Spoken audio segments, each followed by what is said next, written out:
नानाच्या नाना कळा आणि पाकिस्तानांचा या नानांना भलताच कळवळा.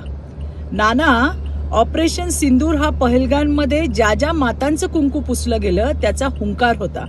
आपल्या भारतीय सैनिकांनी जीव पणाला लावून दहशतवादाविरुद्ध उभं राहून या मोठ्या शौर्याने त्यांच्या घरात घुसून मारलं.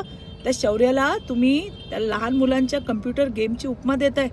खरंच तुमच्या बुद्धीची कीव येते आता. राजकारणासाठी आणखीन किती नीच पातळी तुम्ही गाठणार आहात नाना? अजून एक प्रश्न पडलाय. नुकताच विशेष सर्वपक्षीय मंडळ 30 देशांमध्ये जाऊन त्यांनी आपल्या देशाची भूमिका मांडली. पाकिस्तानचा खरा चेहरा जगासमोर उघड केला आणि सगळ्यात महत्त्वाचं म्हणजे त्या दहशतवादाविरोधातली भारताची भूमिका तुमच्या काँग्रेस पक्षातली काही मान्यवरांनी जगासमोर मांडली. मग त्याला काय तुम्ही कम्प्युटर गेम प्लेअर म्हणून त्याची अवहेलना करणार आहात का?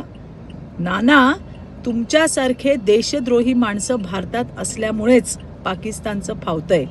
ते तुमचे राहुल गांधी परदेशात जाऊन सर्जिकल स्ट्राईकचे पुरावे मागतात आणि तुम्ही जवानांच्या शौर्याची आणि माता भगिनींच्या दुःखाची चेष्टा करताय. एकंदरीत काय, तुमचा आणि तुमच्या मालकाचा DNA एकच आहे आणि तो DNA म्हणजे देशद्रोहाचा DNA.